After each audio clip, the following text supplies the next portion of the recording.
The new NBA and MLB season is in full swing, and BetOnline has you covered with the best odds and biggest promotions and live in-game betting on all your favorite teams. Head to BetOnline today to stay updated on all the action. BetOnline, the game starts here. Horse-drawn carts overflowing with putrid garbage. Piles of waste, a stench lining city streets. A public health crisis imminent. Thankfully, in 1935, one man's visionary genius transformed those cityscapes from breeding grounds for pandemics into models of clean modern living, a testament to human ingenuity. Today, the legacy of that invention endures, shaping the very foundation of how we manage waste, a silent guardian of public health. It's not merely about the metal container, it's about the transformative system it ushered in. A revolution so ubiquitous, it became a victim of its own success. Its name now a generic term, a testament to its profound impact. And despite the company closing their doors in 1987, their name lives on, a constant presence impacting every home and business across America. You might not have even realized it was a brand at all, a quiet giant in our daily lives. And that's why this week's On Brand is on Dumpster.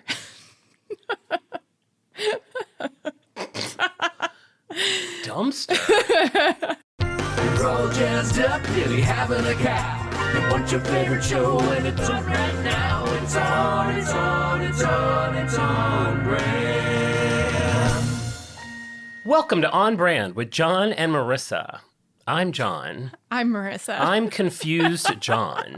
What is that? Dumpster? Is Dumpster, like, it's not a dumpster? There's a company called, I thought it was going to be Rumpke, which you probably don't know. Rumpke is, I think, in Ohio. Oh. That's their, like, big sanitation garbage people. We're talking about the dumpster today, Jon. Dumpster is a genericized trademark. Dumpster is a brand. Dumpster is a brand. Dumpster is a brand? Dumpster I'm learning is this a on brand. episode 98 of On Brand, that Yes. Dumpster is like Walkman. It's a brand. Are you ready? Are you prepared to learn the name of the brothers who invented the dumpster? I hope it's Rumpty Dump and Slumply Plump. Their last name is Dempster. Oh, okay. This feels like, I feel like, is it, oh wait, does this come out on April 1st? Is this an April Fool's episode? I don't know if it does, but I It promise comes this is out not a around prank. then. This is April Fool's. I promise this is not a prank. The Dempster dumpster was invented by the Dempster brothers. We'll get all into that. Jon, how do you feel about dumpsters? I mean, I really ambivalent towards them. I have one at my apartment complex. Mm-hmm. We throw our garbage away in a dumpster that's out by the street that occasionally gets tagged. I haven't looked to see if it's an official dumpster because I didn't know that was a thing. Have you ever dumpster dove? Have I ever dumpster dove? I don't know that I've ever dumpster dove to get something that wasn't mine. I accidentally threw my keys away because I was carrying out the trash and my keys. Oh, gosh. And threw it all in the dumpster. And I accidentally threw away a book once. So I had to rig sticks with either magnets or hooks. I had to rig devices to get You that made stuff a fishing pole? You didn't climb in? No, and stomp around. I am not fluid enough, limber enough to... Gender fluid enough. I'm not gender fluid enough to climb into the dumpster. There's no little ladder. The closest I've ever come, it's so interesting. It's so interesting. it? There is a garbage truck, it seems, with a dumpster beeping outside right now. Every time we record, and we record on different days, there's always a dump truck outside. That is really exciting for our purposes. The closest I've ever come to a dumpster dive is accidentally throwing out my retainer. I thought you were going to say your kid. I threw her away. I have my garbage in one hand. I'm holding my daughter up by her ponytail in the other. You get mixed up. Throwing away your retainer that's like episode 6, season 4 of the Brady Bunch. Sure. Like, the family is not going on vacation because they had to buy this $300 retainer for Jan, who never wants to wear it. Now they missed the flight. Sure. She accidentally throws it away. She has to write a song and perform it at a local club to win $8,000 to get a new one. Is that a real Brady Bunch? It could be. You've seen all of them. It's not with a retainer, but yes, there is one where it's called the Silver Platters. You don't remember that? I know I remember that, but I'm trying to remember. I know she had a lot of heavy dental work at some point. Jan. I think she did have a braces Jan episode. did have a lot of braces. Poor Jan. They piled it on Eve Plum. I met Eve Plum with my friend Jenny years ago. Eve Plum came, I don't even remember why, to do a talk at like a college 2 towns over. You drove 2 towns over to see Jan from Brady Bunch talk. I sure did. And I think I got her autograph now that I think about it. I don't know where my Eve Plum autograph is. It better be in the unit. It's probably in a box at my mom's house. Oh my gosh. I have to add that I've been trying to make a running list of all the autographs I have. Just as I remember them, I put them on there. And it is shocking how many I actually have. Oh, really? If you look at the list, it's like 50 and you're like, holy crap, there's a lot of good people in here. Do you, like, with Eve Plum, I'm assuming it was like an 8x10 glossy. No, I just had her sign a plum. I thought that would be really fun. I don't think that plum is in too good a shape up in your mom's attic. No, of course I'm joking. But when I met Steve Hillenburg, who is the creator of SpongeBob SquarePants, I did have him sign a kitchen sponge. That's really cute. I thought so too. One, I found out they're very hard to sign. I really can't make out his name on it. Quite porous. Yeah, very porous. And then he was also like, wow, no one's ever had me do this before. And I believed him at the time. And now I'm wondering if he was being sarcastic. Behind you in line was just 300 people holding yellow sponges. I'm sure. They were also working with him that day. He was a really nice guy, man. You know, an idea I had for my kitchen, and I haven't really had the right setup in a kitchen to do this, is to kind of make it look like a diner and take 8x10 headshots of my friends and have them sign them. That's cute. I think that'd be cute. You should age a couple of them like they were here in like 84. I could do a sepia tone. They have like some unidentifiable gravy stain on them. Yes. They're always kind of splattered with a little BBQ sauce, a little au jus. You never see that anymore. And you know what else you never see anymore? What else do you never see anymore, John? Ew. I don't know what that was. That's not who we are. Like I said, well, we do like to reminisce about the past, the good old days. So it's like, what do we never see anymore? It feels like we could touch back on that in some kind of recurring segment. Yeah. Here's something we never see anymore. Not quicksand. I think everyone's probably like, he's going to say quicksand. No, not quicksand. We never did see quicksand, though. We never saw it. We've lived, Gen X and probably boomers lived in fear of quicksand because it was always like... I'll say old millennials. I think we're in there Old also. millennials would run through the forest and somehow end up in like a baby pool-sized circle of quicksand. That also feels very much... What was that? TV Lone Ranger. That was... Yeah. It's like such a slow way to die. And the whole annoying thing about it was like you can't move.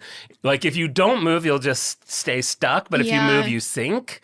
You know what would be a funny prank if you and me were in the forest and I found some quicksand? I would toss my hat on the quicksand and then I would hide in the bushes. And then when you came around the bend, you would think that was all that remained was my hat. And then I just take the hat and I'm like, ooh, free hat, and put it in the unit. And then I bust you and say, you're a bad friend. I'm the murderer.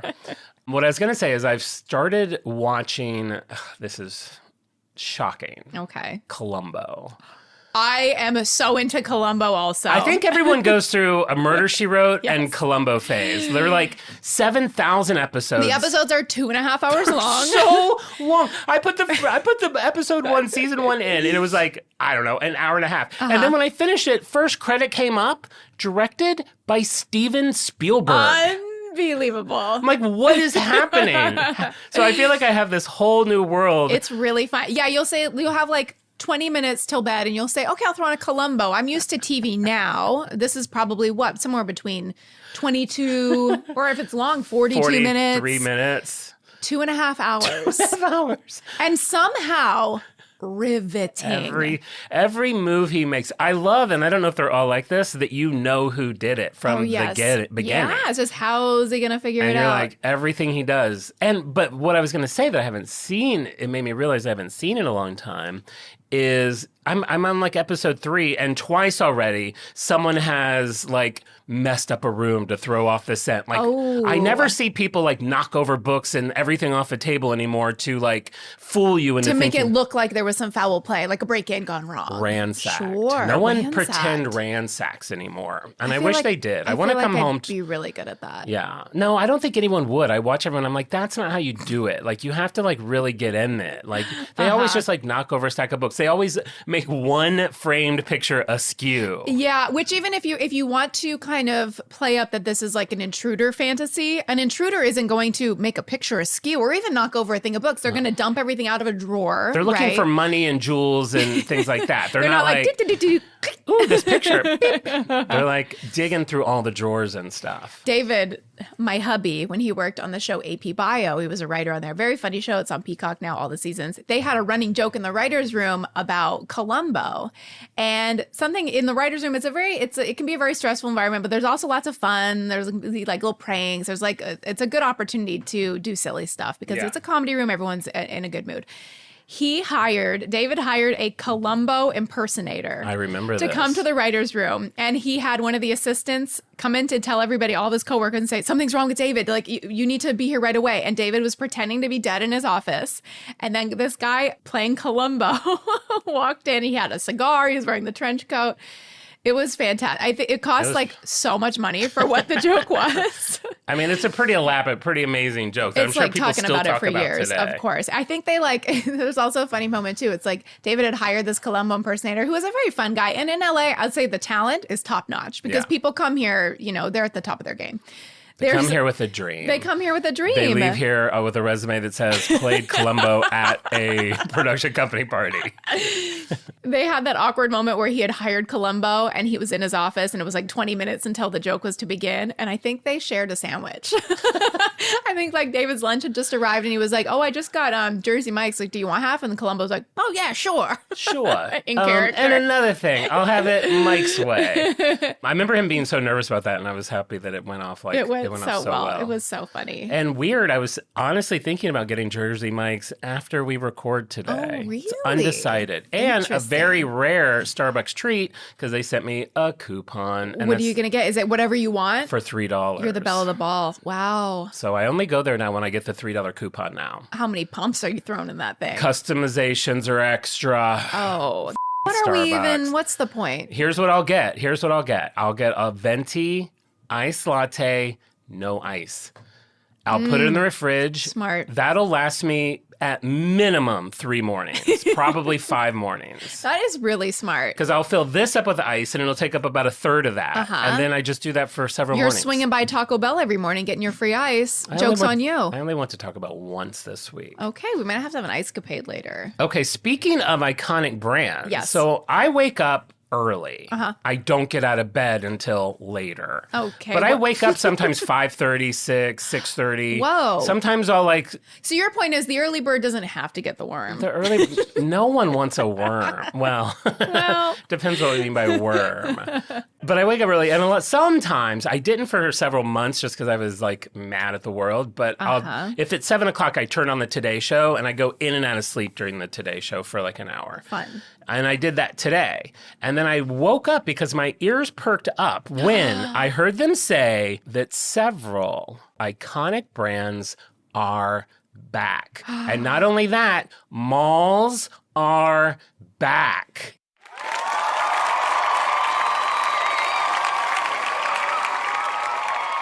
Can we add in applause and cheers? Put in a round, thunderous applause to this, Al, because I don't know if it was off-brand or on-brand. We talked recently about how much we love malls, but apparently The Gap, Old Navy, and Levi's, since 2019, their sales are skyrocketing. Wow. I don't know if you know Zach Posen. Last year, Zach Posen was made the creative director of The Gap, and he's the new young gay face of it, and apparently it's working. And they were saying these brands were so big in the 90s, and then they really lost their way and lost who their audience was for the first 10, 15 years of the 2000s. Yes. And now, since 2019, they're Gap is up 37%. And the funny thing is, I was actually in a Gap this week. I had not been in a Gap in so long.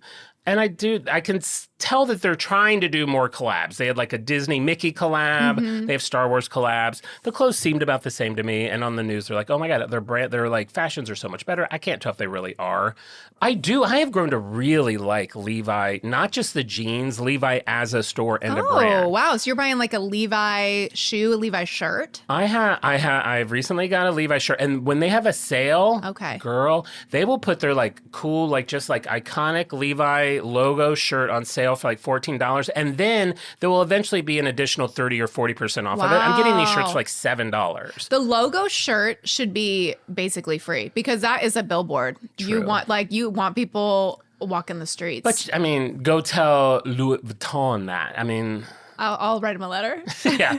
Anything with your logo on it should be free because I'm not a billboard and don't expect me to do self-checkout at your store. I don't work here. I'm really proud of The Gap because I am too. I feel like we've been rooting for them. I mean, that was our first episode, right? Was The Gap. Yeah. We've been rooting for them for so long. And when we were there, aside from that really hot light in the store, there was one light. I did not notice that light this time. They might have put it on a dimmer. Yeah. I'm really proud. And Old Navy, I mean, my last order made it to my house. That's all I'll say. Which has nothing to do with them. Old Navy feels so sweatshop to me, but I mean... It's better. It's better. It's less sweatshoppy. The feeling of the clothes, I think people are learning. We're seeing Forever 21 is out of business. People now are hip to it. We know when the clothes are so shitty. And we've been burned so many times by online shopping where we get something home and we're like, this is transparent. It's going to fall apart in 2 days. They know that long term, that does not save you money. Old Navy is better. I got a pair of pants that are great. I got some t-shirts that are great. I'm Old Navy, Gap. The price point is so good. Kids' clothes at Old Navy is great. I'm really proud. I'm proud of them. Proud. Yeah. We're proud parents. So does that mean the mall, like are teens going to the mall? Apparently, they just said malls are back. Great. So I don't know if they're just throwing that. Because I was talking to, we're recording a couple episodes in advance right now. So Forever 21 was probably 2 episodes ago. But we had a lot of chatter on that. And obviously, they are not one of the ones that are succeeding because right after we recorded, they announced they're closing all their stores. And one of the freaks wrote and was like, malls are so dead. And I was like, I know that they are because I see it, but like here, like the mall closest to us is really nice. Like the Glendale Galleria is like, there's no empty storefronts. Mm-hmm. There's like all the main stores. It's not like janky stores like the Eagle Rock Mall. Don't get me started. Malls are not dead in LA. I'm curious if they are other places, but here they are popping. You go on the weekend to a mall, you can't even find a parking space. You're going to turn around and go back home. I know. I only go during the weekday. Well, that's music to my ears. And Forever 21, they're not really like a 90s mall brand. They came later, like when they kind of blew up and super expanded. So I hope this is a return to like people, as I said, we're so sick of the online shopping where it's like things aren't what you expect them to be. They don't fit right. The returns is just such a hassle. It's like, can't I just go to a store? Can I just walk around the mall? Can I get a Wetzel dog?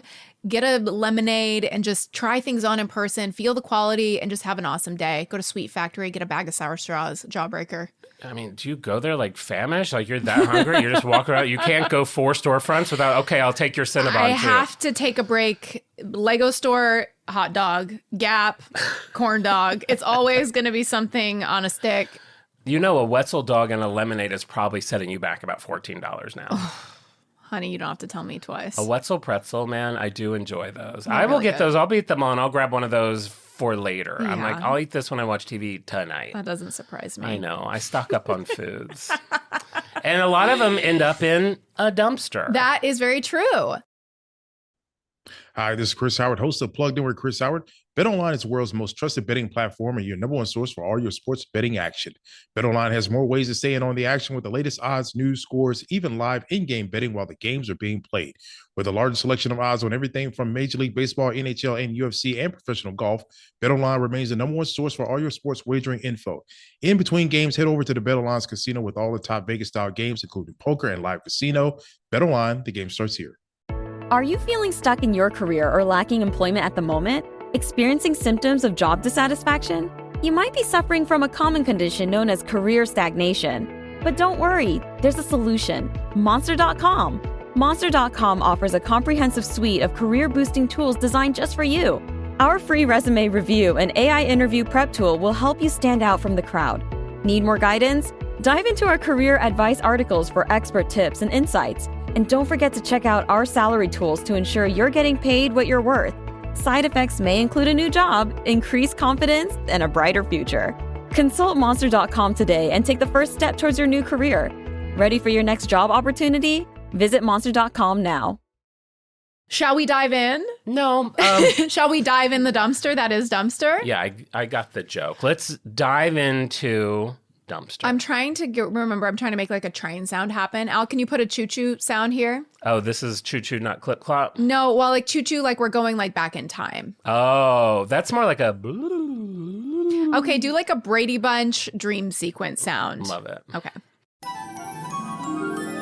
So we sometimes like to go back to provide a little context, a little history. Today we're taking it all the way back to The Stone Age. Oh my God, why didn't I do this? I would love to go to the Stone Age. So in the Stone Age. Wait, let me picture it. So there's like 4 stone men in loincloths that they made from tigers. Well, this is the thing. All of their trash was organic. They didn't have anything that would take a long time to decompose. There were nobody's testicles were full of microplastics. Oh, testicles. They didn't need a credit card size worth of plastic from their cutting board every week. Everything they ate, used, and subsequently discarded gave back to the earth and it decomposed. They had, yes, their clothes were made of animal hide, things forged from the land. Their jewelry was shells. I love it. A better who time. else had shell jewelry? Who? The Not V on Avatar. Did they really? Oh my God, I got to go to the production designer's office all the time, Deborah Scott. And God, I felt so lucky to see she made. Did you sneak a little shell anklet? Oh yeah, I have an elaborate whole shell outfit at home I slip on whenever I watch the movie. No, it's just very cool. Oh, that is really cool. I wish you could share that stuff. I know. It's a secret for your eyes only. Also, during that time, people were nomads, so there were no permanent houses to worry about trash piling up. So sure, they discard their pile of hides and shells, and then they move on. And by the time they're back to that spot, nature's already done its thing. It's returned to the earth. So leaving waste wherever they went was never an issue. It wasn't until 10,000 BC when the earliest humans found that they could farm and herd animals. They start having villages, which become towns, which become cities. Settling down in one place means more trash in one place. So the problems with what to do with our trash begin.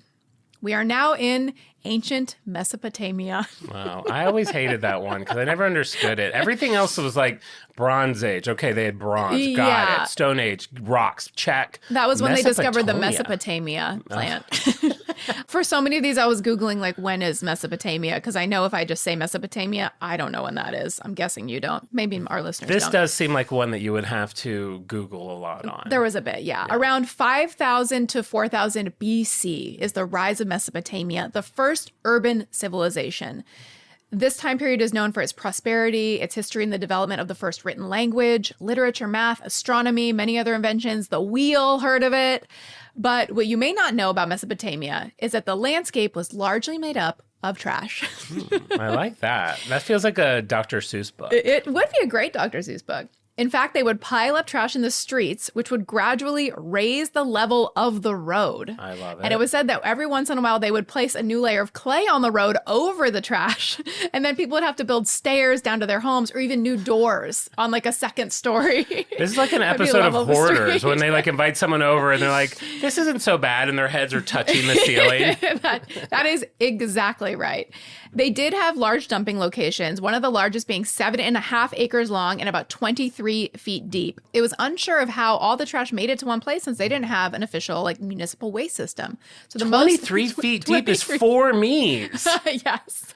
That's 4 me's deep. It's sensational. I can't believe it. What a feat in engineering. But I love that they just it's like when you're moving out of a rented apartment and you just paint over a bug. Oh my God. They've painted over so many bugs at my house. It's like a bug museum in my home. You have textured walls. You're like, nope, those are bugs. Wait, I could either just go like this or just paint over it. Yeah, it's very crafty just to throw a new layer of clay over all the garbage. You know what I found out? I think one of my doors, I have 2 front doors. It's a very weird place. It's not rich. It's just a weird small place. 2 front doors. Ooh la la. Ooh la la. And the door I go in, it's half door, half window. Mm-hmm. And then years after living there, I accidentally at some point tapped the bottom half of the door. Yeah. I think that's window 2 that's just been painted brown because it taps like glass. It doesn't tap like wood. Oh my, they were like, well, we can't have an all glass front door. That's crazy. Yeah. So they were like, just paint the bottom half brown. I don't think it was meant to be a front door. And I think the other half is hidden glass. Renter life. Renter life. You should scrape off that paint. I don't want everyone seeing my feet. I was going to say you naked, but you're never naked in your home, so they would be seeing your feet. They can only see me waist up. They can see you in a t-shirt, as we are now. The very first landfills are said to have existed over 5,000 years ago in Greece, and archaeological evidence shows that there were large dirt pits where citizens would fill until it was full of trash and then covered up with dirt. This actually made sense to do back then, but it wasn't regulated or widely adopted. It was kind of very much like do what you will. There was no rules or laws. So what most people would do is just throw their garbage in the street. And then finally in 500 BC in Athens, Greece, it was established that the first municipal dump would be 1 mile away from the city. So you had to throw your trash at least 1 mile away from the city walls, just restoring a little bit of order. It's not widely enforced, even though they have a law that makes it illegal to throw garbage in the streets. This isn't like widely accepted at this time. Fast forward to the Middle Ages. Okay. And it's the middle of what? 500 AD to 1500 AD in Europe, marking the time between the fall of the Roman Empire and the Renaissance. Okay, this is when people are still struggling to manage their waste effectively. This is probably like peak yuck, okay, let's say. People are throwing their garbage in the streets. They had hogs eat the waste. Why do hogs always come up in your shows now? This is a recurring theme I'm noticing. So they would have the hogs come in, eat the trash. The hogs are sick. The hogs are dying. People eat the hogs. They get sick. Swine flu. The rats come in. This is where we find ourselves in a plague. The bubonic plague, to be specific. The Black Plague. It killed 25 million people in just 5 years. It's estimated that it killed, some say, as high as 60% of the population of Europe was killed by the plague. And they still didn't make the connection that the plague was caused by the garbage. It took like hundreds of years before that connection was made. So you start to see some laws coming that are saying, maybe don't dump your poo-poo in the waterways and the streets. Right. That's what they called it back then, the poo-poo? The poo-poo. In Britain, they implemented laws to have people keep their trash inside until the rakers came and would pick it up weekly, put it in a little cart, take it out to a little dump. This is kind of the early seeds of the waste management workers as we know them today. But even with the new measures, they're saying, like, can you everyone please try to not like put their poo-poo in the streets? People are doing whatever they want. They're burning it. They're just tossing it out the window, letting it pile up, throwing it in the river. But they don't have like toilets and stuff yet. When was the toilet They don't invented? have, That was like, from, our Tushy episode. They don't have, I'm assuming they don't have elaborate piping systems. No, they're pooping in a bucket probably and just tossing it out the window on like a page boy's head. So it's similar to today. Similar to today. It wasn't until the period between the 16th and 19th centuries in Europe when the modern age of sanitation began. And people started to make the connection, maybe like the hog eating the poo-poo and us eating the hog. Maybe that's not great for like our public health and our cleanliness. Right. The overwhelming amounts of trash. So there were still issues in England going around with mass scavenging and unsanitary urban conditions due to the trash, which was spreading now cholera and typhus. Coal production increased, which is why scavenging of the waste increased. There were dustmen who would sell anything, including even discarded ashes, to make a buck. I don't know who's buying. I don't know. The Dustmen, starring Matt Damon. Dustmen, Oscar it's a great title. It's a great title. Dustmen. There's a lot to unpack there, but I'm like, we got to keep focused on Dumpster. I really want to sidebar and Google Dustmen, but that will be on my own time. The poster's just a close-up of Matt Damon covered in ash, like one sweat strand coming down. That's hot. That would be really great. So now we have the Public Health Act of 1875. They implemented the first concept of a movable garbage receptacle where you would store waste and it was picked up weekly. You would even be charged if your bin was empty. So they're like, we know you're making trash. Wow. So it better have trash in it at the end of the week. Charge if your bin was empty. Coming across to America, we finally started implementing some changes as well. In 1654, New Amsterdam, which is now New York City. I don't even think I knew that New Amsterdam was New York City. That sounds familiar. I'm going to say I did know that. Okay, sure. You knew it. I didn't. They made it illegal to throw their trash into the streets. In 1757, the first American municipal street cleaning operation was started by Benjamin Franklin in Philadelphia. Is there anything that guy couldn't do? See, he wore glasses. Oh, bless his heart. He encouraged people to dig pits for the trash. So we're trying. Yeah. I hear ye, you shall dig a pit. This is clippy clop time. We're clipping and clopping. I swear every week I have to Google when Cars started. It sounds like also with Cars, it was like they came out, 1900, and there was like it wasn't a while. huge rollout. We need to decide an on-brand date of when Clip Clops ends. That's a really good point. Now, do you remember we went to New York? I know we've talked about this a little bit in 2008. It was both of our first time going to New York, I think. Maybe my second. I went in high school, remember? Oh, okay. That's right. It was your second, my first time going to New York. And it was in the dead of summer. And the main thing I could not get over was how much trash was in the streets. Like everyone just had piles and piles of garbage bags in the street. And that is how it was done. Like that's It wasn't like, oh, are the garbage workers on strike? It was like, what do you mean? What do you mean? There are 10-foot-high piles of trash filled with rats. Rats, like, it was like a garbage Christmas tree. Like, all the Yes. rats were the ornaments. In front of like a Saks Fifth Avenue. It's like, what are we? This is the system? This is crazy. If you've never been to New York, I mean, I'm sure this is hard not to notice, but if you're in New York or listening, you're like, would they do it other ways, other places? It is very uncommon. They just don't have the infrastructure, and it's like I don't think there's as many alleys and stuff that we have here. know. It's like It is I think shocking. they're working on it, but that was what I was like, of course you have rats. You guys are disgusting. The sun beating down on like a black plastic trash bag, just like baking like an oven. I was so repulsed. And then like 4 days in, I'm like, I love this city. This is my New York. You're eating a family-sized barbecue meal. Grabbing I'm pooping in a Gap. Pooping at the Gap. No sales tax on purchases under $110. That is really exciting. I do support that. Now we have the boom of the Industrial Revolution in the late 1700s. There's a huge uptick in garbage. Mass production meant that people could buy the next best thing at a cheaper price, out with the old, in with the new, and there was no system in place to keep up with the mounting filth. I love this. Trash expert and historian Martin Melosi says, trash expert? How fun for that to be your little lower third on your Mom, documentary. Dad, I think I know what I want to do. Don't tell me you're going to be in a band. No. Trash expert. In the 1770s, the streets reeked with waste, wells were polluted, and deaths from epidemic diseases mounted rapidly. As late as the 1860s, Washingtonians dumped garbage and slop. Great word. What is that? That's like from Big Brother. It's really just oatmeal. Al should go on Big Brother. It is slop. Into alleys and streets.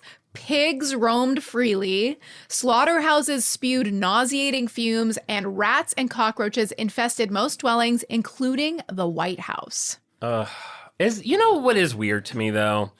Why have we decided some things we're repulsed by and similar things we're not? Like, squirrels frustrate me, but Yeah. I'm not out to kill squirrels. That's interesting. It's not like a rat. Rats, like, You had a rat in your house and you had to sleep on my floor. I wanted to die when I had the rat in my house. What if you had a squirrel in your house? It's like I would shoo it out. Yeah, I'm not right. I'm not gonna set traps for it. Like a cricket versus a cockroach. It's Good like point. cockroaches. I'm so repulsed Lobster, giant cockroach. by. Shrimp, Dig in. normal sized cockroach. Dig in. Shrimps are the cockroaches of the sea. I've been saying that my entire life. They have the same kind of shell and everything. Yeah, pretty gross. I had 2 shrimp tacos this week. Wow, we haven't had crab legs in a while. Oh my God, Caitlin. Oh, my friend Caitlin. My future friend. She made a surf and turf a couple weeks ago for her birthday, and it was the first time I think I'd ever had like my own like lobster tail, Ooh, and just like mopping it in that butter. wow. I can't. It was Would it not have been as good if it was a plate of large cockroaches? yeah. If I was like dipping the belly of a cockroach in drawn butter, I'd Oh, probably God. be like, nah. So gross. Trash dumping continued to be popular until 1864, when health officials connected the spread about time of yellow fever in Memphis, Tennessee, with massive garbage piles throughout the city. The outbreak killed 20,000 people, and so laws were then enacted.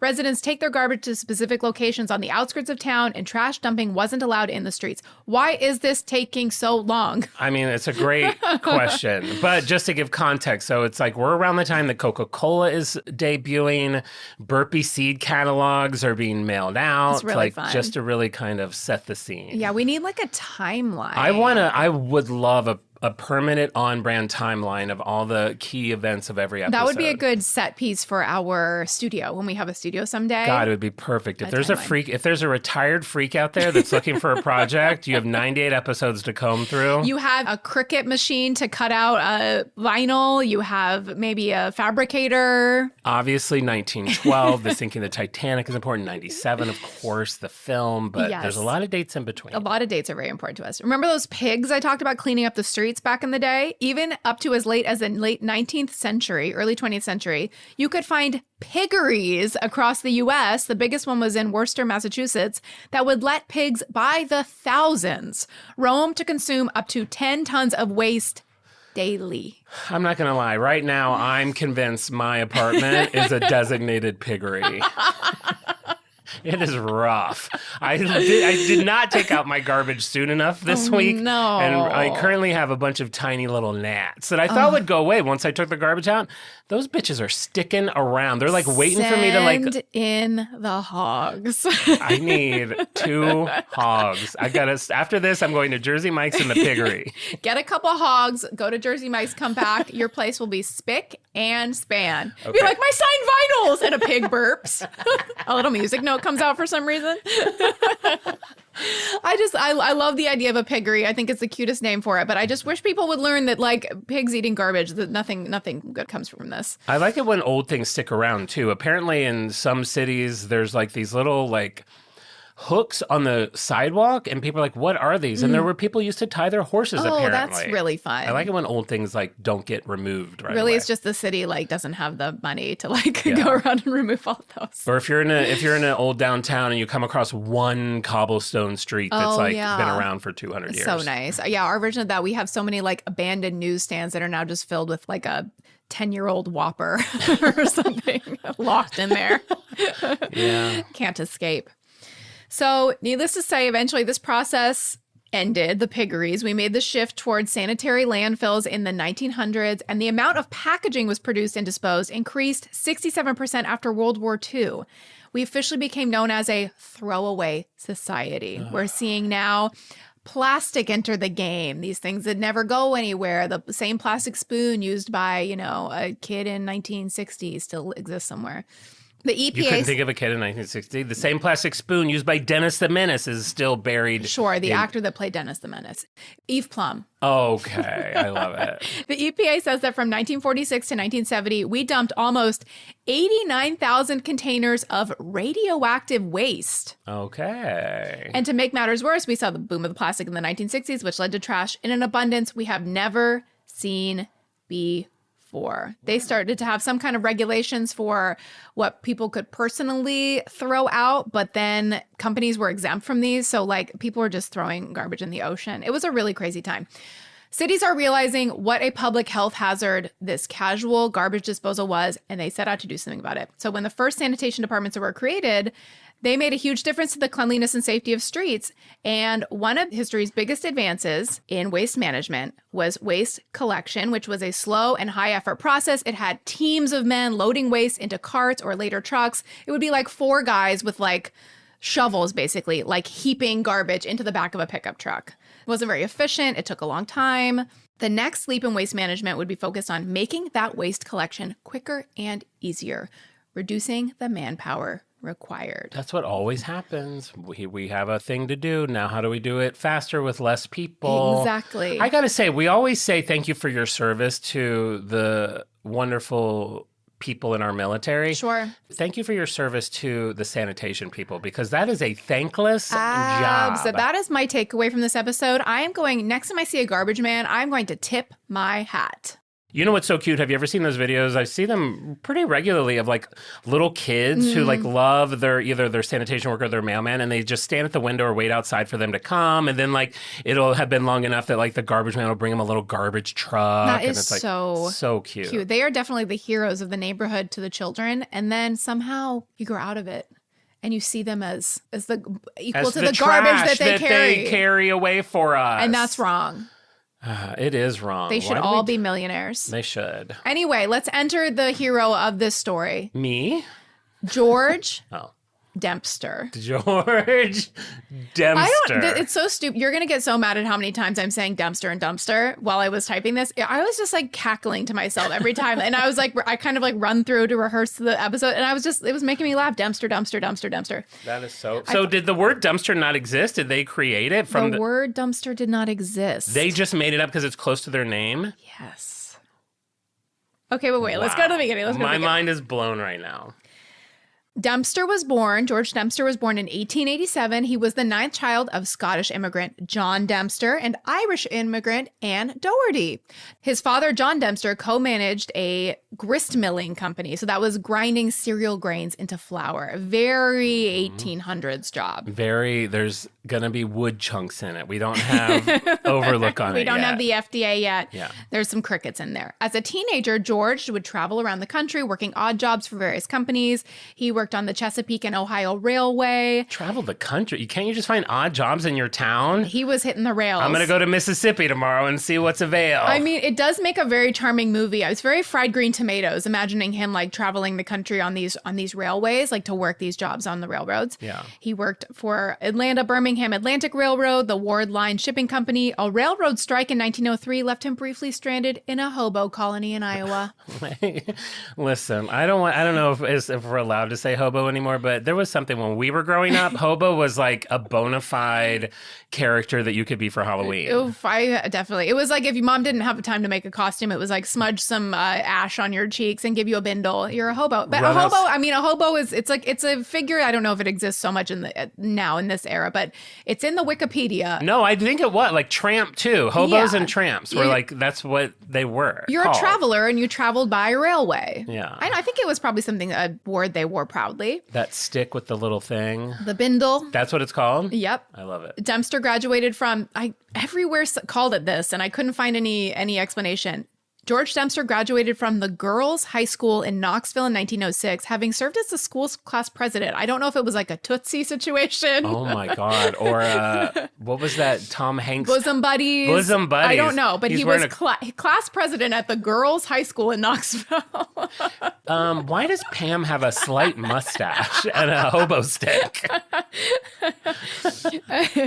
And all of this happened like before he graduated high school, that he was stranded at a hobo colony in Iowa, and then he went to high school. I'm telling you, I have to see that. Get Timothy Chalamet in there. I gotta get a time machine. I need to go to hobo school. I know, it's fascinating. After high school, he worked also like kids back then. They don't make them like they used to. These kids are tough as shit. Oh my God. I'm not gonna name names, but I've talked to a young person recently who's having a challenge finding their first job. And it's just like, I tried and they said no, so I can't. I'm like, no. You want to know what George did after high school? I do. He went to work as a steam shovel operator on the Panama Canal. Okay. My first 3 jobs were in soft serve yogurt. And I thought those were hard. And that's why you're as soft as the yogurt you served. Okay. That is true. They don't make them like they used to. So during this project of working on the Panama Canal, George Dempster nearly lost his life on several occasions when rock slides caused his steam shovel to flip over. He also contracted typhoid fever, but one of his earliest innovations was a device that allowed his shovel's dipper to mechanically empty its load. Oh, his what? His load, John. He figured out how to make it mechanically empty. Is that something you're still trying to innovate on? You tinker around down there, see if you can figure that out. It's getting hot in here. You're steaming. Go on. So he's a tough cookie, and he is already kind of wheels are turning. He's a creative guy. He's probably 19 at this point. He's still like a hot young man. I mean, is he hot? I'll show you a picture of him. Oh no. I'll show you a picture of him. I have an older picture of him. I'll show you that when we're done.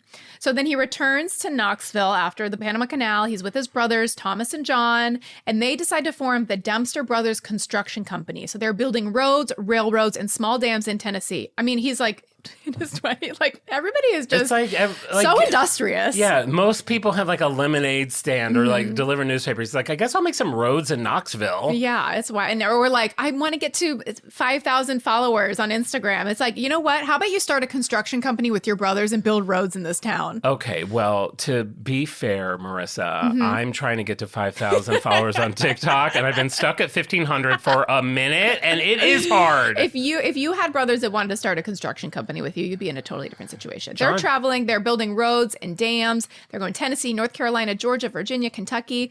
While it was initially very lucrative, the company was forced into bankruptcy at the onset of the Great Depression. Of course. We've heard it before. Damn depression. Unless you were selling penny candy or pantyhose, or you were your in trouble. children. Do you remember that famous photo of the woman that had put her children up for sale? Oh God, that's awful. I think it was a National Geographic photo. It is wrenching. Terrible. Would you ever do that? I mean, one of them? You know which one. In spite of these setbacks, Dempster and his brothers, they reorganized their remaining resources to form Dempster Brothers, Inc., they were just going to focus on heavy machinery. One problem they were looking to solve was keeping up with the amount of construction debris that they would deal with on job sites, specifically loading stone from quarries. A very heavy-duty job, very difficult. So they were trying to figure out a machine they could invent that would make that easier. That is when George Dempster had his stroke of genius. His aha moment. His aha moment. This is the moment that's in the trailer. Yeah. He designed a large metal container that could be placed on a truck and easily hauled away. He called this the Dempster Dumpster. Okay. Dumpster being a portmanteau of dump and their last name, Dempster. Got it. Dempster. Why both? Like, I know because they're saying they want to claim it with their name. I get it. Okay. Yeah, and it's fun to say Dempster. And this, like I said before, it does kind of sound like a Dr. Seuss. It does. Dempster Dumpsters, Dumpster by the Dempster Brothers. Yeah. It's very cute. And I'm imagining they were just having a jolly old time there at the office of the Dempster factory. George Dempster trademarked the Dempster Dumpster, an invention he devised purely for his personal use of his own construction company. He wasn't even really thinking about marketing this. He was just kind of like something he created to solve their own personal problem. Right. However, when other members of the construction industry became aware of the Dempster Dumpster, they were so impressed that they started to order it for themselves. Soon the company was receiving so many orders for Dempster Dumpsters that they decided to abandon their original role in the industry and pivot to exclusively manufacturing Dempster Dumpsters. Wow. They're seeing huge potential for dumpsters for trash collection, and George wanted to try an experiment. So in November of 1936, just in time for the Christmas season, George placed 4 of them in the alley between Gay Street Okay. and Market Street, south of Union Avenue, where he knew holiday retail was about to get very busy. So you have this alley between these like big shopping places. And he's saying, can this be like proof of concept that these will be a better way to remove trash? And this is why in early stories, Santa came out of the dumpster. That's exactly right. I love that. Exactly right. Collab with Coke. He's sipping a Coke, popping out of a dumpster. He wanted to prove that the city could save time and money in trash pickup by putting out bigger garbage receptacles that could be picked up with a special truck. These were much smaller than the dumpsters we know and love today. Each one held less than 40 cubic feet of trash, but they were much bigger than the standard garbage can, so they could be easily moved no matter what was dumped into them. So the dumpsters in the alley were the first 4 dumpsters in world history. I mean, it's pretty impressive. They came up with this whole concept, basically. I know, right? It literally did not. Nobody had considered making bigger trash cans. This is one of those moments where I do wish I could get in my time machine, go grab the Dempster brothers, bring them here, and show them what a modern day dump truck looks like. Or garbage truck. Be shaking in their boots. Who are you? Where's my family? What have you done? Robot arm that comes out. There's something about like a sanitation truck. It's like they seem so high tech and junky at the same time. Yeah. It's like the arm comes out, but it just like flings that can around. It's not very like violently. It's not like precision like a surgery. It's very futuristic to see a robot so in action as part of your daily life, but it is very clamory. It like slams the can on the ground with such might. The retailers that were adjacent to the alley where he placed the trash cans, they were so into it, they pitched in to share the $75 bill for each of the dumpsters, and there would be more of them the following year, and soon they'd appear in nearly every alley. So at the time, he's now 49, and George Dempster, he's getting some criticism in 1936 because he was at the time serving as Knoxville, Tennessee's city manager. And he had just been involved in establishing the modern new airport. And some thought that it was improper that he might profit from a dumpster deal with the city because he works for the city as a city manager. George conflict of interest. Conflict of interest, exactly. Dempster protested. He wasn't trying to sell anybody anything. He just wanted to see if it would work. And Tennessee liked him enough. Knoxville, Tennessee liked him enough that years later they elected him as the mayor of Knoxville. Oh, I was hoping he would have like a great moment for the movie where Matt Damon's like, well, sir, then I'm afraid I have to tell you, I quit. And then he goes and sells dumpsters all around the land. He did not quit. He became mayor. Damn. Within weeks, the Dempster Dumpster was a sensation among other municipalities. Representatives from Nashville, Louisville, even Washington, D.C. came to downtown Knoxville to behold the wonderful new innovation. The deceptively simple idea caught on globally, and the Dempster Brothers Company, with its factory in the north side of town, Tennessee, was there to meet the demand. Inevitably, they got bigger, both in size and popularity. The most important thing for the Dempster dumpster was that it reduced the manpower required for waste disposal by around 75%. So instead of a team of 4 waste disposal staff hauling debris into a truck with shovels, as I said, the same amount of garbage could be dealt with in the same amount of time by a single sanitation worker. So the Dempster dumpster just has to be picked up and hauled away, no loading or unloading of loose garbage required. At the time, it revolutionized the way we manage waste. It made it easy to collect and haul away large volumes of trash, regardless of size or weight. It allowed for a more efficient and timely trash collection, which drastically improved cities for their cleanliness. Over the next few decades, he would improve the design, refining it for better durability, ease of use, inventing new things to go alongside with it, including, in 1939, the Dempster Bailster, which crushed and bailed cars. Wow. That's fun. Have you ever had your car crushed? I've had mine crushed. Did you watch it? No, I didn't get to watch Why'd it. your car get crushed? Because when I moved to California, all of a sudden, when my car got old, they deemed it a gross polluter. They were really heavy on pollution at the time. Yeah. So I wasn't allowed to keep it. Oh, so they took it to the crushery? Yeah, I had to drive it to the crushery. I was so sad. It was like taking your parent to be shot. You can say your pet to be euthanized, but yeah, taking your parent to be shot. No, it's like taking daddy to the gun range. Okay, daddy. Sorry, just daddy. Stare right into the sun. Hold this bullseye. But no, it was super sad. But they gave me $1,000, which at the time I was like, damn. What'd you spend it on? My next car. Oh, that's fun. I had to get a car. But that's when I got my Cabrio, and I really became the sorority girl I had always dreamed of. In the 1950s, Dempster had a new innovation that would again change the world, the Dempster Dump Master. This would later become known much more generically as the garbage truck. Oh, I thought you were going to say as an iconic drag queen in West Hollywood. Dempster. The Dump Dempster Master. Dump Master is Dump a really Master, good. period. Dempster's Dump Master was the first successful front-loading garbage disposal vehicle to be launched in the U.S., fully controlled within the cab of the truck. So this is like with the arms that go into the dumpster, flip the trash in the back of the truck. The driver no longer had to get out of the vehicle, and multiple dumpsters could be fitted into a single truck. So this cut down on the number of trips to the dump needed, increasing the speed of garbage disposal by an impressive amount. Some variant of the Dempster Dump Master design has been available at all times in the last 70 years. The basic design of the Dempster Dump Master has never been replaced. Other manufacturers have tried to redesign it, but they have never managed to make something more efficient than the original Dempster Dump Master. Good God, how are you saying all this? It's like you're teaching us a riddle. Are all the dumpsters I see Dempster Dump Masters? Well, this is the thing. The company went out of business. COVID. In 1987, they lost their trademark. So they have... You can call anything a dumpster now. Oh, yeah, because it was 100 years. Yeah, they've become genericized. So other companies have manufactured dumpsters. They do not have to be called Dempster dumpsters. All I keep thinking is this is going to be a hard Insta egg because no one's going to know what I just have to get them to guess the word dumpster. Well, yeah, maybe you could make it like more like a puzzle.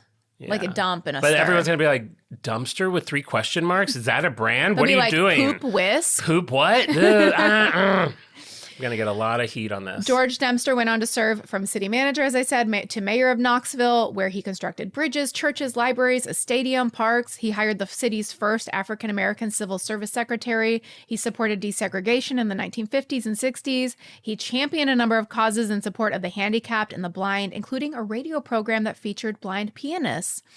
He was given the Father Abram Ryan Award by the Knights of Columbus in recognition of his civil service shortly before his death in 1964. Oh, he sounds like a really good guy. He was a good man. At his funeral, there were over 1,000 mourners, among them U.S. Senator Al Gore Sr. Oh, wow. I thought that was interesting. I didn't even know there was. Is Al Gore Sr., that's not the Al Gore we know? That's his daddy. Dad? Daddy? My daddy's here. As I said, in 1987, the original Dempster dumpster plant closed in Knoxville, Tennessee. They had some issues, even though it had not been profitable over the past, several years prior to that. I think the biggest issue was that it had just become genericized. The copyright expired, it was never renewed, and they no longer profited at all from their invention. Did they do any cool, like, sort of dumpster salute at the funeral or anything? Like 100, I'm glad even I was like 1,000's too many. 10 dumpsters, like, raised at dawn. At half dump. half dump. I'm sure he was lowered into the ground by a dump master. He was buried in a dumpster. Yeah, he might have been. That's sweet. Have you ever seen those funerals where, I don't know who does it, if it's like a certain culture or whatever, but they have really elaborate coffins. Oh, it'll that's look fun. like a giant Diet Coke can or... In your case. Well, yeah, that's the first one I could think of for myself. That's cool. Yeah, I don't know who that is. Yeah, I'm sure he was buried in I mean, the inventor of the Pringle was buried in a Pringles can. I mean... His cremated remains. Iconic.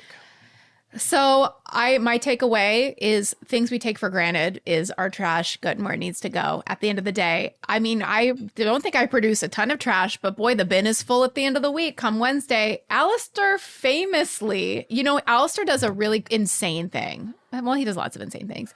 He writes the date on his trash bag from when he last took it out, so he knows how long it takes him to fill up a trash bag. Mm-hmm. Al, how long did it take you to fill up a standard kitchen-sized trash bag? And not even a big one, like a little like shorty. I think the last time I took out the trash, it was 3 months. And the time before that, I think I managed to get to 6 months.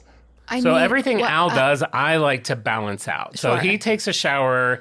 He uses a cup of water every 2 weeks to shower. I take a 15-minute shower, and I shave and brush my teeth in the shower. Yeah. Same with garbage. Exactly. I fill up a garbage bag every 30 minutes. I don't understand how you produce so little. Of course, your green waste, your food waste is going, in a different bin. We're talking about just black bin trash. Where are your, Chewy Bar wrappers? Where are your... He just throws them away in your garbage. That might be it. He does come over with a handful of trash every day. Well, you're a marvel. You're living a zero waste lifestyle. That's it for the history of dumpsters. I hope everybody has a greater appreciation for their local sanitation workers. Yeah, I agree. I think everybody should thank our sanitation workers because it's a job that most of us don't want to do. But if someone didn't do it... your town would look like Los Angeles. We'd be calling the hoggeries, the piggeries. The piggeries. Yeah, I mean, bring back the piggeries. John, we ask this question every week. Is dumpster on brand for you? Well, yeah, I'm sure. I don't want right answer. Garbage all over. I don't even feel like I really need to elaborate on it, but I will. So going back 30 years, if I think about it. No, yes, of course. Yes, I'm very happy that someone takes care of our trash and that I don't have to drive it a mile. Same for me. I'm not, typhus is not on brand for me. Typhoid, cholera, bubonic plague, that's off brand for me. So dumpsters are very on brand for me. Yeah, plagues are off brand for me. So sanitation is on brand for me. Back in 2020, when everyone was saying that 2020 is a dumpster fire, let's just say they wouldn't have been able to say that if it weren't for George Dempster. I did think it would be fun if one of the Dempster brothers married Victoria Fire and they hyphenated their names and they were Victoria Dempster Fire. That would have been really cute. There's your movie. Maybe there's a grandson that can make it happen. Great-great-grandson. Change our names. Well, awesome. Thank you so much. That was a really fun, complicated brand that I am super panicked about. All I think about is the egg. I'm like, I don't even know what, it will already have happened now. We went to the Stone Age through Mesopotamia. We're back to today. Whew, what a ride. Quite a journey from clip-clops to trains to everything in between. And now the world is a cleaner place because of the Dempster brothers. Thank you. And before we go, of course, I'd like to give our shout-outs to the Freak of the Week. We are banking a few episodes right now, so this goes back to the Insta Egg for Forever 21. It was very clever. There were 21 rows of the word forever, and the 21st forever was a different color. So these are all the people that got that right. And if you don't know, on our Instagram, every Wednesday in our story, I post a little Insta Egg, which is a puzzle that lets you guess what our brand is going to be that week. If you guess it right, you get a little freak badge that you can share with all your friends on the playground, and you get your name added to the Wheel of Freaks, where I will spin it 5 times and pick 5 freaks of the week, which is what I just did. And so congratulations to Evan, Rachel, William Frevert, Jenna Kodak Thorne, and Denise Kua. congratulations. Thank you guys for playing the Insta egg. I really appreciate it. Also, check out our Instagram to get supplemental material for each episode where you get to see visuals. You get to find out if the founders, like the Dempster brothers, are hot or not, and all the fun little things that we talk about. I'm sure there'll be some picture of a piggery in Marissa's supplemental material. So yeah, be sure to check out our Instagram. And while we're giving shout outs, I'd like to give some shout outs to some lovely listeners who've left us 5-star reviews on Apple Podcasts. We have Miles G23 says 5-star show. My only note is we need more Alistair lore. And I would have thought that was Alistair who wrote that, but he misspelled Alistair's name. So I think that's an authentic request for some more Alistair backstory. Well, they just found out that he doesn't have trash, which I still don't believe. I think he just throws it away in different places. I think he eats it. I think he eats it. Like, everyone has wrappers. Like, unless he's going to the stores where you bring your own, you're putting grains in a satchel. Sure. I mean, like, I get him, oatmeal. Yeah, maybe. I think he just eats here a lot. I think he eats here a lot. That might actually be part of it. I cook for you like 6 days a week. I think we figured it out. And Weefubi Nikki Jik said, I love On Brand. Jon and Marisa have a great dynamic. I can't get enough of these deep dives. Oh, you had a big one today. I'm another one who found my way here via Doughboys. I would love for these two to make a return appearance to recruit some more brand freaks. This was right before we had just done this, our second episode. That's right. If you haven't listened to that, we had a very fun Patreon episode of Doughboys.